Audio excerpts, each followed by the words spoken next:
नमस्कार दोस्तों, हमारे चैनल गीता रसोई में आप सभी का हार्दिक स्वागत। पेरेंट्स, आज हम आपको बताएंगे कि जो छोटे बच्चे होते हैं तो जो बुरी शक्तियां होती हैं, नकारात्मक जिनको बोलते हैं, नकारात्मक शक्तियां उनको पकड़ लेती हैं और घर में जान नहीं पाते हम लोग कि बच्चे को क्या हो गया। तो आज उसी के विषय में हम बताएंगे आपको कि किस तरीके से नकारात्मक शक्तियां बच्चों के पास आ जाती हैं। पेरेंट्स, हम इसी टॉपिक में आपको बताएंगे कि बच्चों को नकारात्मक शक्तियों से कैसे बचाया जा सकता है। पेरेंट्स, अगर आपके बच्चे को नकारात्मक शक्ति है तो बच्चा क्या करेगा? बच्चा खाना नहीं खाएगा, बच्चा दूध नहीं पिएगा और बच्चा चिड़चिड़ापन रहेगा बच्चे में और बच्चा पूरी अच्छी तरीके से एक्टिव नहीं रहेगा।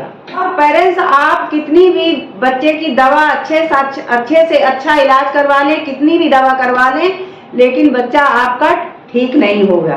सबसे पहला कारण हमारा ये है कि बच्चे को नकारात्मक शक्ति से कैसे बचाना है कि बहुत से माताएं होती हैं, मदर होती हैं कि बच्चे को लेकर के दोपहर के समय में लेकर के इस तरीके से और रिक्शे में बैठ करके या पैदल भी कोई जाता है, पैदल भी चली जाती हैं।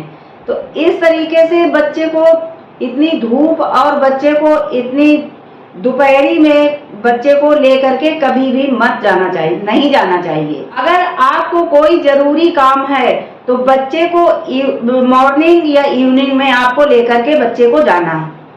ऐसा नहीं है पेरेंट्स कि बच्चा घर में है, हमारा अच्छी जगह में है, हम लोग सोचते हैं कि बहुत अच्छी जगह में, अच्छे घर में हम रह रहे हैं, तो ऐसा भी नहीं होता है। बच्चा घर के अंदर भी है आपके, तब भी उसको नकारात्मक शक्ति आपके घर में प्रवेश कर सकती है और बच्चे के नकारात्मक शक्ति पर परेशान बच्चे को बीमार कर सकती है। सबसे पहले तो आपको अपने बच्चे के गले में काले धागे में बच्चे को एक छोटी सी चक्कू जरूर से जरूर पहनाएं, क्योंकि वो हमेशा बच्चे के गले में पड़ी रहती है तो इतना डर नहीं रहता है। और आप क्या करें कि घर में भी आप बच्चे के अपने आसपास ही रहें कि काफी दूर किचन बना है तो आप किचन में काम कर रही हैं और बच्चे को छोड़े हुए हैं कि बच्चा हमारा खेल रहा है, बच्चा ऐसे के टॉय से बच्चा खेल रहा है। ऐसा भी नहीं, बच्चों को अपने आंखों के सामने रखिए। और घर में जो नकारात्मक शक्ति का आना हो जाता है, बीमार बच्चों को और बड़े को भी बीमारी लग जाती है, तो उसमें आपको घर में शाम के समय में सरसों के तेल का दीपक जला करके जरूर से जरूर रखना चाहिए।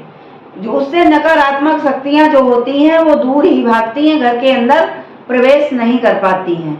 और घर में आप अपने जब सुबह पूजा या शाम को पूजा करती हैं, सुबह शाम पूजा करती हैं, तो बच्चे के मस्तक में जरूर छोटा सा तिलक जरूर से जरूर लगाएं। लाल तिलक जो आप प्रभु को लगाती हैं, माता जी को लगाती हैं, तो वही वो करके लगा के माता जी के, प्रभु के लगा करके थोड़ा सा मस्तक में, लिलार में बच्चे के जरूर से जरूर वो कर लगाएं। और कम से कम एक हफ्ते में, आप सभी जानते होंगे कि गुगुर लुबान क्या होता है और कैसे किया जाता है, लेकिन आलस में नहीं होता है कि अरे बच्चा हमारा अभी ठीक है।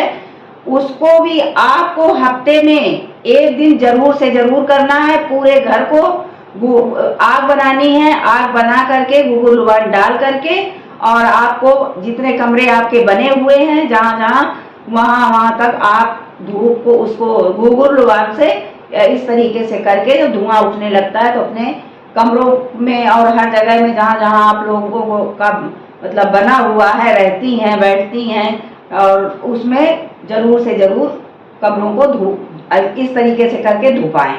इस कमरे में मदर और बच्चा सोता है, उस रूम में आप भगवान की मूर्ति जैसे कि संकट मोचन की हो गई या शंकर जी की, शिव जी की हो गई, कोई ना कोई मूर्ति आप जरूर कमरे में लगाइए। ऐसे ही पेरेंट्स अपने बच्चों को स्वस्थ और अच्छा देखने के लिए जो हमने आपको बताया, ये बहुत ही पुराने नुस्खे हैं और इन नुस्खों से बहुत ही फायदा मिलता है। लोग सोचते हैं कि फायदा नहीं मिलता है, जल्दी से डॉक्टर के यहाँ चले जाएं, फायदा मिल जाएगा, लेकिन ऐसा नहीं है। ये पुराने जो नुस्खे हैं तो इनसे जरूर से जरूर फायदा, बहुत ज्यादा फायदा मिलता है। और पेरेंट्स ऐसा है कि जब छोटे बच्चे जो जैसे 0 से 2 साल तक के बच्चे हो गए, 2.5 साल तक के बच्चे हो गए, तब तक जो उनकी मदर थी तो चाकू, जो लोहे की चाकू होती है, वो खुद हाथ में लेकर के चलती थी। जब बच्चे को लेकर के चलती थी तो हाथ में लेकर के चलती थी। वो किस लिए चलती थी? इसीलिए चलती थी कि बच्चे को नकारात्मक शक्ति से हमको बचाना है। पेरेंट्स ऐसा करने से आपके बच्चे को नकारात्मक शक्ति से छुटकारा मिल जाएगा और आपका बच्चा बिल्कुल स्वस्थ और बिल्कुल एक्टिव रहेगा।